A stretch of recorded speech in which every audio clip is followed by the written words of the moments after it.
Welcome back to The Short Game. This is the show where we discuss short video games, the kind of games you can probably complete in an evening or a weekend, but the kind of games that try things that larger games don't dare to try. I'm your host, Reagan Kelly, and I am joined this week by my co-hosts, Laura Nash. How are you doing, Laura? I'm doing great. Nate, how are you? I'm doing well. Happy to be here. And Shane, my good brother, how are you doing today? So good that I can't even describe it. And we are doing one of our short-episodes. This is the second part of our book club, if you will, on Life is Strange from Don't Nod Entertainment. If you haven't listened to the first episode of our book club, we did a full-length episode about the first chapter of Life is Strange. This one is going to be just an update. It's a quick chat about episode 2 of Life is Strange. So consider this entire episode post-spoiler break. This is all spoilers. We're talking in detail about our reactions to episode 2 of Life is Strange.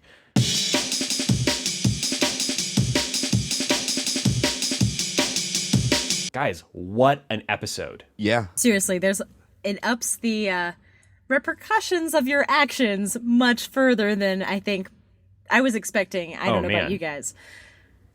I mean, there are some serious gut punch moments in this, and we'll talk about some of them. We're not going to be going through the whole plot piece by piece. If you're listening to this, we assume that you've played the game, you're familiar with the plot from episode 2, so we're just going to talk about some of our choices and some of the things that stood out to us and speculate about some of the mystery that's still ongoing. But holy shit, this got intense really fast. Shit got real. The stakes are very much higher. Yeah. Very much higher. And the stakes swung like crazy. One second you're flirting with your science boyfriend, and the next second you are really dealing with life and death situations.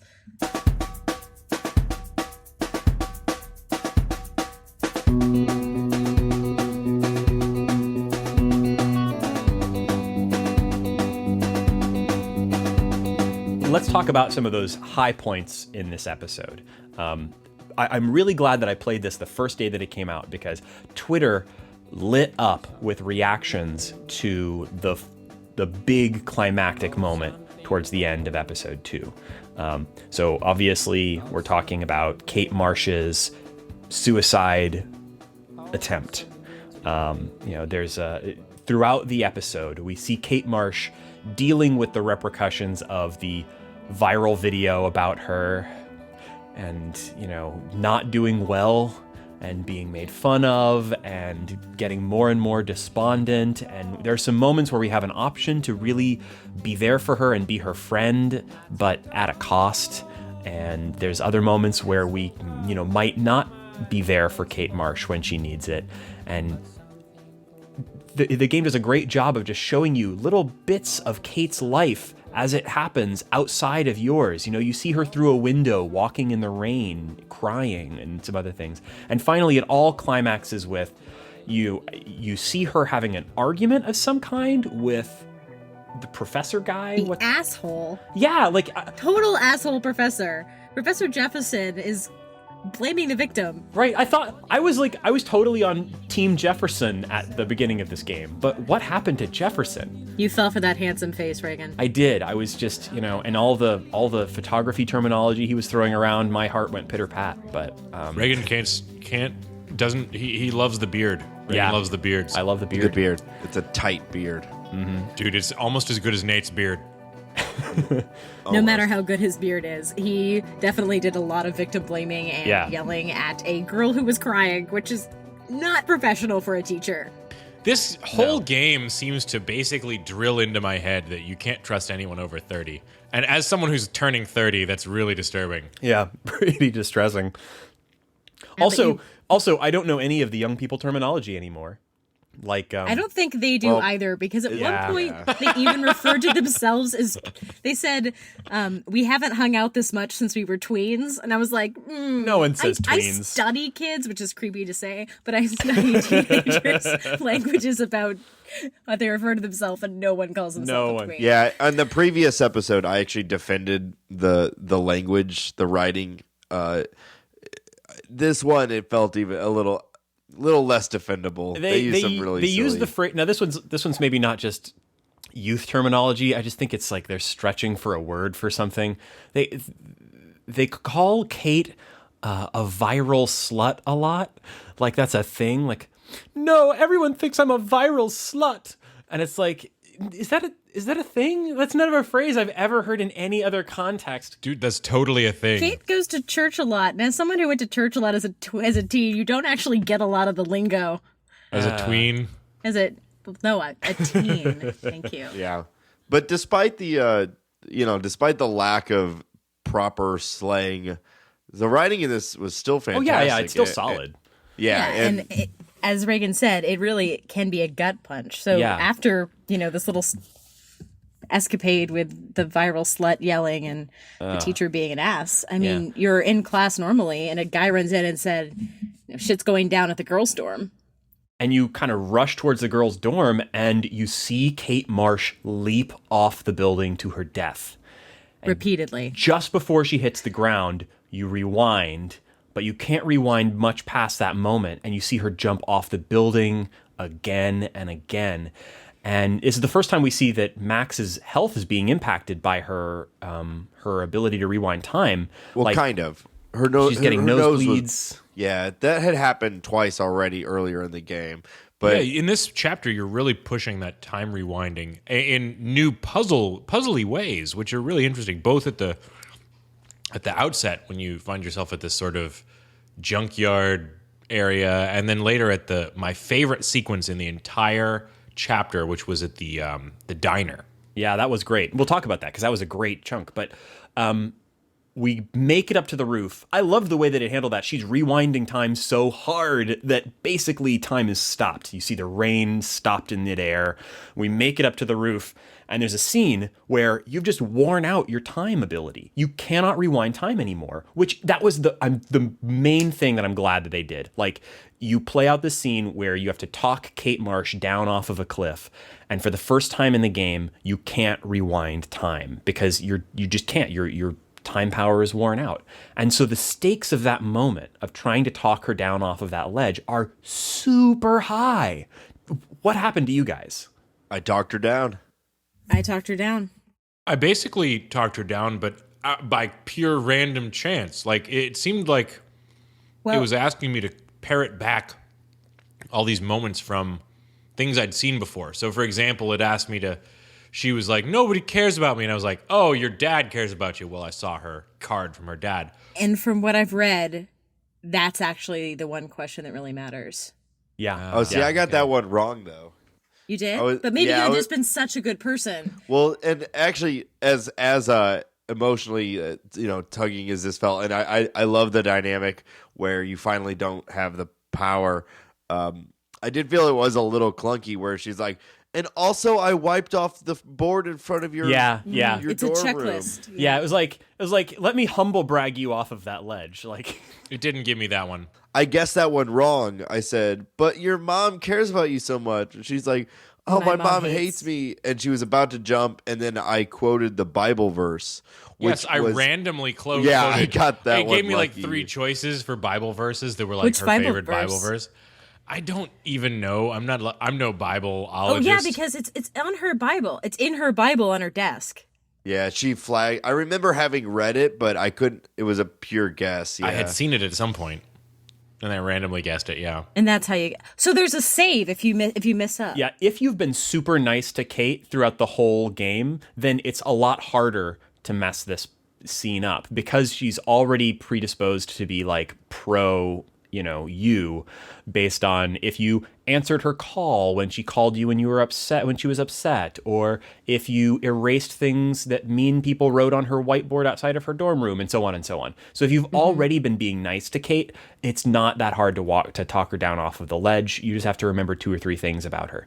But if you haven't been nice to her, and I played this game through once on my own, and I was being super nice girl, and then Jamie played it through the second time with me, and Jamie's not going to be nice to anybody, right? No, and I played Small World with Jamie. Oh yeah.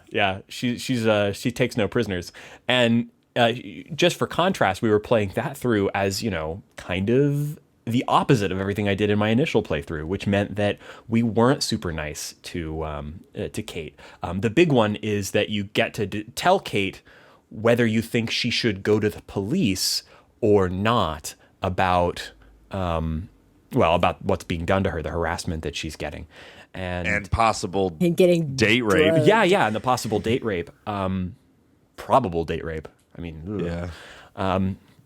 and if you tell her that you think she shouldn't go to the cops, that you should wait and see how this plays out, which frankly is a reasonable thing to think. Which I did. You'd think that's a reasonable thing to think. And if you haven't been nice to her in those ways, like you didn't pick up her call and you didn't erase the mean things people wrote about her on her whiteboard and so on, then she will basically stand there on the ledge and accuse you of being a horrible person and then jump. And you have almost no way. At that point, you basically got no way to talk her down. And that scene was devastating. I mean, really devastating.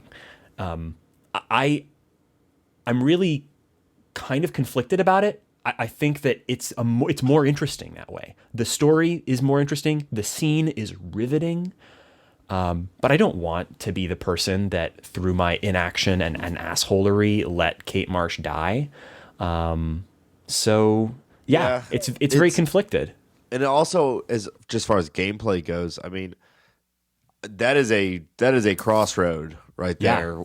And it'll be interesting to see how the playthroughs develop. Are you now on an entirely different timeline than us, or is it just going to be kind of like more or less the same with different dialogue? Yeah. Because that's a pretty big deal. I was definitely an asshole to Kate Marsh. I told her, like, we need to Veronica Mars up some more proof of this before we figure this out, before we go to the cops. And I didn't take her phone call, and yet I was still able to talk her down. Wow, so, seriously? Because that scene played out really quickly and brutally. Yeah, like did you erase things on the board and the mirror? And I did erase the board, but it didn't come up in the conversation. Yeah, I think like it's some kind of tipping point if you've done enough, because I told her not to go to the police, but that didn't offset me taking her call and getting the mother thing right. Like I think there's some back and forth. I got the father thing right. Yeah, so if you said father or sister, that was a point in your favor. I think it was just like some big math on the side. Yeah, and it's really interesting. It seems like about half of people saved her. On Xbox, 48% had her die, and I was actually surprised, especially given the number of people who said they replayed. Mm-hmm. I mean, that's a successful game design moment. If their goal was for people generally to be split on that, and you can see those metrics, about half of people save Kate Marsh and about half of people don't. Like, they really played that scene out well, and it's really interesting both ways. I'm glad I'm doing 2 playthroughs on this because it's fascinating to see how that difference is going to affect the rest of the story. Terrible to say I'm glad someone killed her so we could see the other side. Yeah. I'm surprised I'm the only one who told her to go to the police. I also told her to go to the police on my on my good guy playthrough. Like, I get it that it's the Prescotts and they're a powerful family, but I mean, but go to the cops, right? Like, go to the police. Go to the cops. What are you? You're not Encyclopedia Brown here. Like, you think you were raped? This is a high stakes thing. Go report it. Well, I don't know, dude. She is like Paul Muad'Dib. She's got time powers and stuff. She can sort this out on her own. Yeah. I don't know. Yeah, and it's more that she thinks that she was drugged. Well, that's true. Maybe not raped. She has very little proof. Maybe not raped. I mean, rape is very serious. I don't want to discount it or anything, but drugged and something dark happened to her. That's all we know. Right. She recalls waking up in a white room where somebody with an authoritative voice was speaking to her, and she was very groggy, and later she woke up at home with like a headache and with like a poke in her neck. Yeah. And there were videos of her on the internet, so clearly, obviously something happened. Yeah. So my biggest mystery, who was holding the camera? Nathan Prescott's in the video. who is filming. Yeah, it's implied a couple of times that it's Victoria, but I don't know if that's a red herring or not. It's got to be somebody in the Vortex Club, but I don't know. We only really know 2 people from the Vortex Club, right? Like Victoria and Nathan. There's a few other associated Courtney, people. who sells tickets. Right. Yeah, I wonder about that. I think the biggest red herring so far is the security guard, to be honest. You think he's a red herring? Because he's definitely nefarious. Like, that's my take. No, I think he is an overzealous like security guard, but I honestly think he's an asshole because we saw him hit his daughter-in-law. Mm-hmm. But I think he's trying to get to the bottom of this. Yeah, I think he's trying to figure out what's going on. He does have a kind of redeeming moment at the very end. It's one of the last conversations you have with him. He does come off as like a somewhat legit dude. Like it's the only time where he's not a creepy asshole. I forget the words exactly, but like even Chloe's mom is like, yeah, she defends him. He was in the military and like he takes his job way too serious, but he's like that doesn't mean he's a bad person. Yeah. Yeah, there's a lot of mysteries left here. I think the big one for me is that, at the end of both this episode and the previous one, it shows you that shelf full of red binders with women's names on them, including binders Rachel's name. Binders full of women. Binders full of women. Why are we saying this so many times? And and in this episode, we see a little more detail of those. One of them, definitely Rachel, has like you see that it looks a little more artsy. Like it doesn't just look like a weird binder with a name tag on it. It looks like a thing full of portraits, and it makes me think maybe Mr. Jefferson. Are these like Mr. Jefferson's private binders full of women?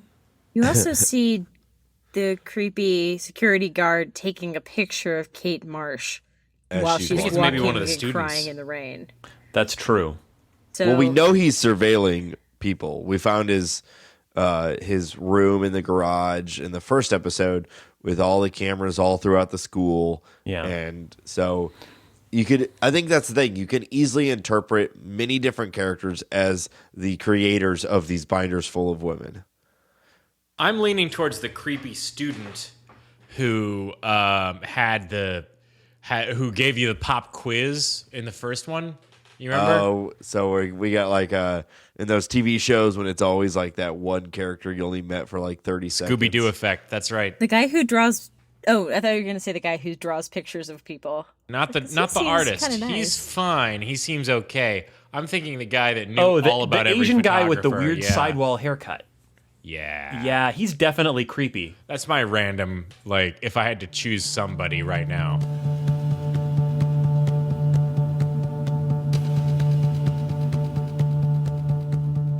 My biggest mystery right now was, and this was something that came just from, obviously the big mystery of the game is what happened to Rachel Amber. And, we're trying to figure out, where did Rachel go? Why did she disappear? Why did she abandon her friend Chloe? I think that's on equal footing to what the hell's going on with the giant tornado. Oh, yeah. Giant tornado. Where are these time powers coming from?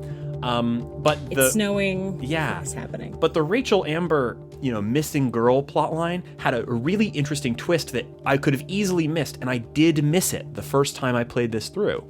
And that's that when we're in the junkyard, which is, Chloe's secret spot, there's a little shed that it's clear that like Rachel and Chloe would hang out in. And they've got like graffiti on the walls, like Rachel and Chloe were here and that kind of thing. And in the trash, there's a note from Rachel, maybe sort of like a journal entry. I'm not really clear. And she's talking about meeting a guy. And the implication up until now has been that Rachel and Chloe were together, or at least, that Chloe felt that way about Rachel. But now we see that maybe Rachel is leaving for a guy, and I'm not totally clear if that guy might be creepy, crazy, drug-dealing Frank, the guy with the knife, who has the bracelet that Rachel wore. And Chloe's like, where did you get that bracelet? It also could be Jefferson. It's hinted in the first episode that Rachel and Mr. Jefferson were sleeping together. That was a rumor at the school. Yeah. And I didn't take that seriously at first, but now I do. So it's... Doesn't the note say something like, I know he puts up the bad guy attitude or bad boy attitude or something, but he's really, really not, or something like that. So that would fit that asshole with the knife. Yeah, Frank, that guy. It would. Ugh, what a jerk. Also Justin, who you call bad boy, but the stoner. Oh, yeah. Yeah. Well, the thing is actually written as a letter to Max, I think, at the beginning, that she never gave Max. Yeah, Not Max. Sorry, Chloe. To Chloe, yeah. Chloe. Yeah. Max destroys the letter or gets rid of it before showing it to Chloe. She decides not to show it to Chloe, so it's still, hanging in the air, like it's mysterious. This is so exciting. So many things in trash cans. Yeah. So don't forget to look in the trash cans, people. There's all sorts of interesting stuff in there. Every trash can. In fact, that's a good advice for real life too. Yeah. Every trash can. And then counter advice to that, too, or additional advice that we learned from that, is if you have important stuff, don't just leave it in a trash can, because Shane or Reagan or Laura or myself might be digging around in there, learning that you're pregnant, also that you're running off with a bad boy. Yeah. So Yep, I'll find out. I'll be climbing in your windows. I'll be snatching your garbage up. sweet ref. I got the best refs. Everybody knows that. So the scene in the dump was one of the longest in the game. We kind of escape there, apparently during school hours, and this is where you're experimenting with your time powers for fun with Chloe, and the worst moment of the game. And we don't need to dwell on it, but hey, could you go and find us 5 bottles? The freaking girl was holding a bottle, and I had 4 bottles. And it's like, you're holding a goddamn bottle. That's the 5th bottle right there. And no, she wants me to go find another bottle. So I'm wandering around. I had to go to the freaking internet and Google search how to find these goddamn bottles. And you're literally finding trash in a place full of trash. And the hint you get is, hey, isn't there a bonfire somewhere? The bonfire's hidden. The It's bonfire's behind a between car. 2 goddamn cars. It's between goddamn 10 cars in a pile of cars. In a junkyard. Who sets a fire there? That is dangerous. There's plenty of way better places to set a fire in that junkyard. In the middle of nowhere, put the bonfire there, not where there's a roof over you. You're going to die of carbon monoxide. These kids are idiots. These kids are dumb. That's why Rachel's missing. Yeah. She died from carbon monoxide, and they buried her. In episode 4, we're gonna find her body in the junkyard in one of the cars. Actually, that'd be pretty gruesome. When she first said, "Go find me 5 bottles," I was like, "No way! I'm gonna have to find 5 individual. I'm gonna find I kept looking for a 6-pack container with a. It's like, nope. I had to find 5 individual bottles. I see where they were going. Like, they built this incredibly detailed, really beautiful junkyard. It looks awesome, and That it's you take no definitely the pictures most. of. Yeah, I know, right? And it's clearly the most detailed and interesting environment in the game so far. And they don't want you to just walk around in it and then leave. They want you to explore it. They want you to look at all the beautiful surroundings that they cleverly designed for you. But there's so many better environments for them to have you walk around and explore. Like, I was 100% into exploring around the diner later on. And the junkyard is just a pile of garbage. There's a ton of interactable items in the junkyard that what's her face? Max will have some sort of emotional moment with, like a school bus, and she's like, "Oh, think of all the kids that went to school on that bus," or like a washing machine, and she's like, "Think of all the clothes that were washed on that washing machine." You make it sound pretty trite. I know, they were nice. They actually nice. were. But what happened is, because I could not find these damn bottles, I resorted to just kind of edging along the side, spamming the inspect button, hoping to catch on a bottle. Same. And I can't tell you how many times I looked at that damn bus and had to hear about all the children, because it's huge and it's in the middle, and I kept hooking on it, and I was like, there's got to be a bottle somewhere around here. And there's little baby puzzles around each bottle, oh no, it's on top of the fridge. Let me find a box to drag over to there's get this. one right next to it. Yeah. Okay. Yeah, we don't need to talk about the bottles anymore. It was the worst part of the I agree. episode. Just get through it. Let's talk about the diner. Yeah. The diner was sick. It was so cool. Yeah, it's probably not how I would have proven that I could go in the future, but So guys, most important choice in the game. Did you get waffles or an omelet? Waffles. dude, Waffles. omelet. Waffles. I don't even know you anymore, Nate. Nate, what the is wrong with you? Reagan, I have time powers. I like ate a bacon the entire something. omelet, then I rewound and ate the waffle.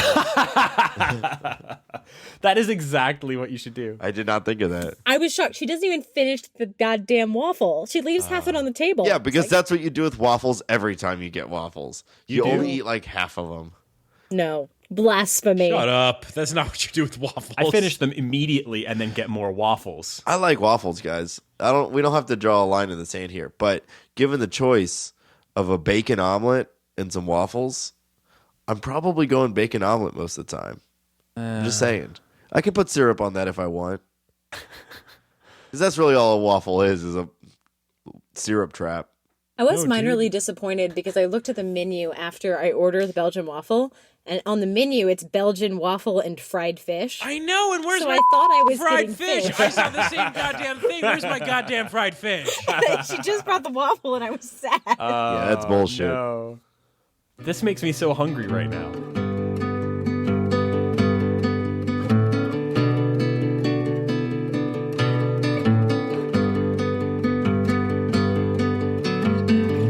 So the reason that we're in the diner is to talk to Chloe about the time powers. She wants you to prove to her that you have time powers, and there's this really clever sequence where some stuff plays out in the diner, and you rewind, and you have to sort of tell Chloe what's going to happen. Yeah, well, first she's asking you, like, she says, like, well, what do I have in my pockets?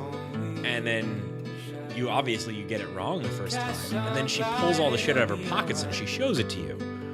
And then you have to be able to rewind time and pair it back to her, not only exactly what she has in her pockets, but every detail. Yeah, like exactly how she has money in her pockets, but how many cents? How many of them are nickels? How many? What time is on her parking ticket? Exactly. And that alone was awesome. It lets you know you need to be able to pay close attention to things. Yeah. And then it follows that up with a whole sequence where you have to tell her exactly, she says, I'll predict the future. And you rewind time and you have to remember exactly everything that happened.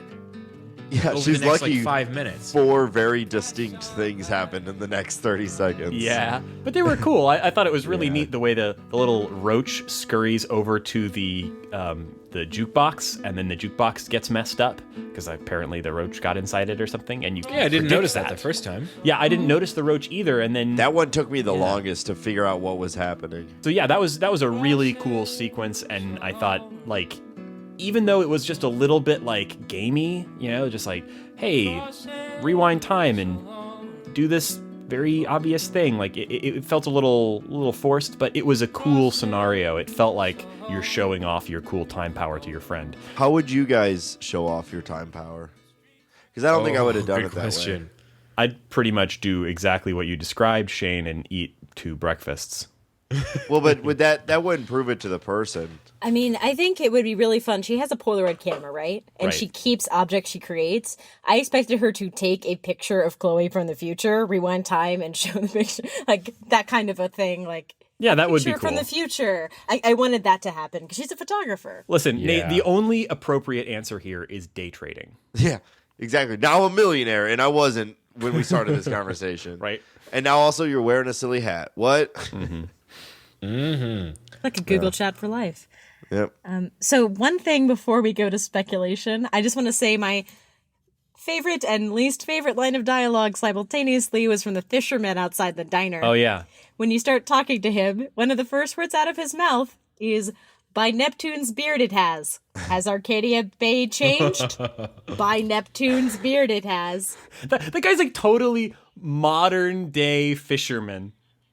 I think it's clear that the dialogue problems in this are not just old people not understanding teen dialogue. It's a simple misunderstanding about phrasing.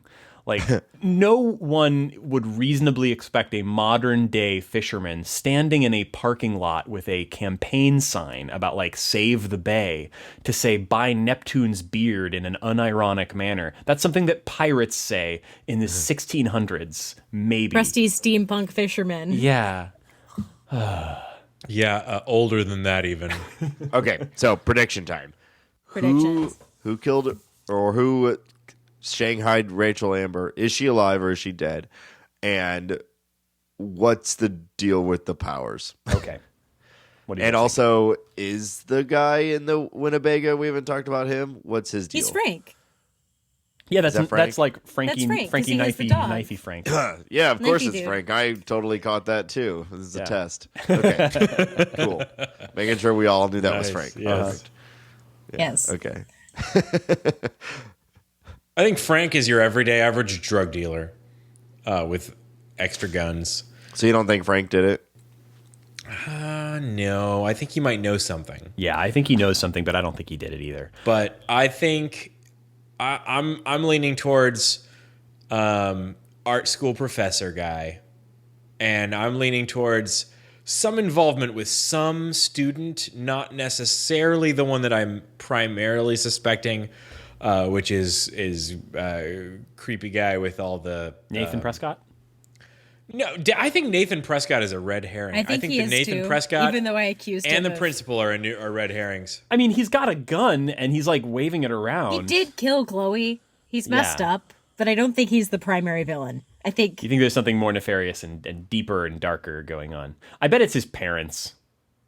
That'd be a Veronica Mars turn. I mean, at minimum, art school teacher is having affairs with students and is trying to cover it up because that Yeah, Kate March minimum. but that's conversation was messed I think up. that's incidental to the like larger creepy I don't think he's storyline. killing people. No, I I think doubt he's it. just sleeping with students. Yeah, I think we have a almost like True Detective type situation where there's a deep seated conglomerate of awful people that are using the various minor awful people in the town. Time is a Polaroid selfie. You know, like Mr. Jefferson is affiliated. Like the Vortex Club is the kid, like it's like the teen Hitler or Hitler Youth. It's the Hitler Did you Youth guys all get invites to the party? Oh yeah, I got invited to the Okay. party. I can't wait. Yeah. Anybody who's going to be at that party. Everybody rewound time and got an invite to the party. Wait. Yeah, you had to. I don't think I know what you're talking Oh, there's that about. lady. you- There's a You're girl not, in the. Nathan's don't not think going I to the got it. party. Didn't get invited to the party. So Courtney's at the Vortex Club table, and when you talk to her, she's like, "Ugh, you dress too bad. There's a dress code. If you rewind time, And you, Then Max and is you like, basically "Oh, like suck up to her. I could use some help with the dress code because you have such great fashion sense. And she's like, oh God, I do. I'll help you out and put you on the list. Oh, I But I did get to not help get choose your invited to the outfit. party. Oh. What table was this? It was in the hallway at the school. The end of Man. the world party. Yeah. Oh. Man, so many little foreshadowing moments there. Yeah. It's like they're summoning this tornado. Like the Vortex Club is going to have a dark ritual at one of their parties that's going to cause this tornado to wreck through town. That's got to be true. I never even thought that. That actually probably is happening. I think it's a testament to the story that we're spending more time talking about like oh, where's Rachel Amber? Who did it? Is Mr. Jefferson a creep? Is Nathan Prescott actually he's a creep. You I know, can answer that one right now. okay, we're talking about those things, and we're talking less about there's a giant tornado that Max keeps getting like sucked into in her mind, and she can go back in time. Like we've talked about that stuff for sure, but we've mostly been talking about the like character drama. Yeah. It does a great job of being a teen drama, like your Veronica Marses or your, myriad of WB or CW shows or whatever. But it's like not the things about that I hate. It's all the things about that I love. Like, Yeah, it's Buffy being more concerned about, the romantic relationship than the guy who's going to kill her in a week.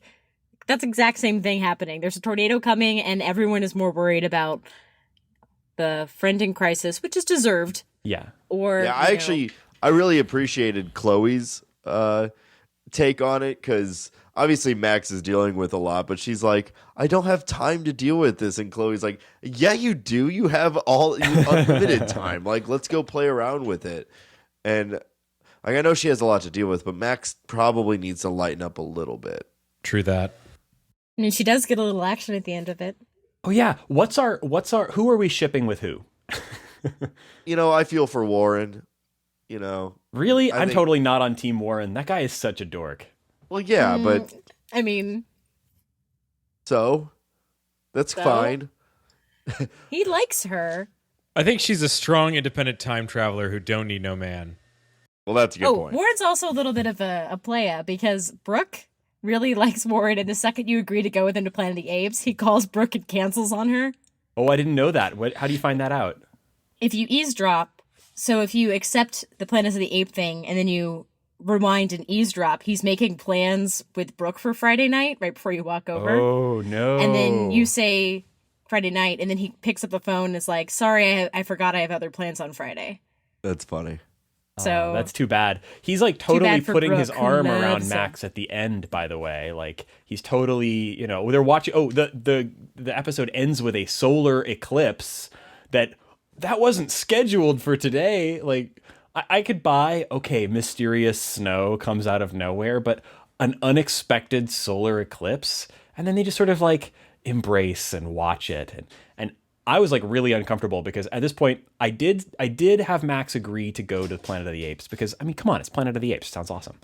But I really don't like Warren as a character much, and I've decided that my Max is not interested in him.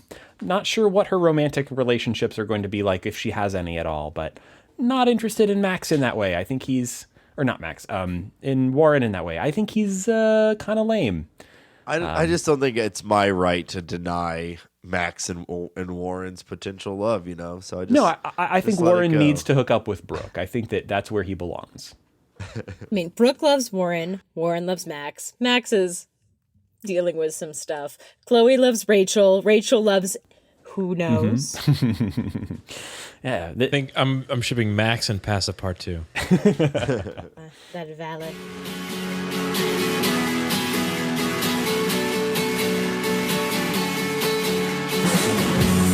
I can't wait for the next episode. Unfortunately, it's a longer wait for episode 2 than we had between these two. So, we'll meet back here. 3. Right. First 2 episodes. So a longer wait between the second and third episode than we had between the first and second.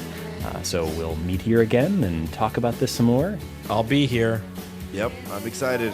All right. I'm gonna enjoy every time traveling teen romance moment of it. Absolutely. I'm gonna eat an omelet again. I'm gonna eat and again. You know what? I haven't had a Belgian waffle in so long. And hey not guys, since you were 13. Guys, favorite if you prefer omelets, and retweet if you go waffles. And with that, if you want to follow our show on Twitter, you can find us at _shortgame, where you can find all the show notes for this episode and every other episode at www.theshortgame.net. You can follow me on Twitter at RayganK, that's RayGank, Raygank. And where can people find you, Laura?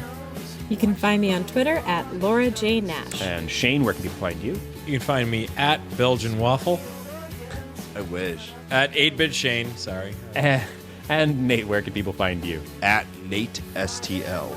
And of course, if you have any thoughts about this most recent episode or predictions for the future, you can let us know on Twitter or by email, info@theshortgame.net. We love to hear from our listeners. Let us know what kind of crazy hijinks you think Max is going to enter into. Yeah, you can let us know what you think at info@theshortgame.net or on Twitter. And we'll catch you next time on another episode of The Short Game. I can't seem to see through solid my life.